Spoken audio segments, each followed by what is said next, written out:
ಪಟ್ಟಣದಲ್ಲಿ ಸಾಯಿಬಾಬಾ ಗುಡಿ ನಿರ್ಮಾಣವಾಗಿರುವುದು ನಾವು ತೋರಿಸ್ತೇನೆ ಬನ್ನಿ ಫ್ರೆಂಡ್ಸ್ ಸ್ನೇಹಿತರೆ. ಸಾಯಿಬಾಬಾ ಮಂದಿರ ಪಕ್ಕದಲ್ಲಿ ಬೆಳೆದಿರುವ ಹೂವುಗಳು ಸ್ನೇಹಿತರೆ.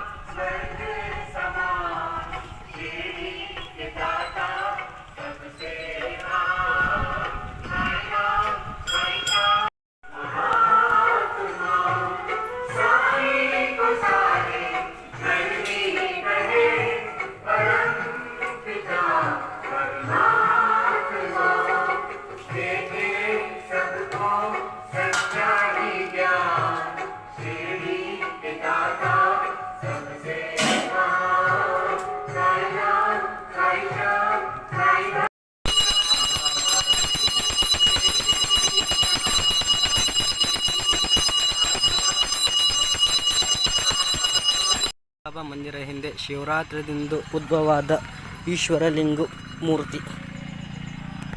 ಶಿವರಾತ್ರಿಯಿಂದ ಉದ್ಭವವಾದ ಈಶ್ವರ ಲಿಂಗ ಮೂರ್ತಿ ನೆಳಗುಂದಿ ಪಟ್ಟಣ ಸ್ನೇಹಿತರೆ.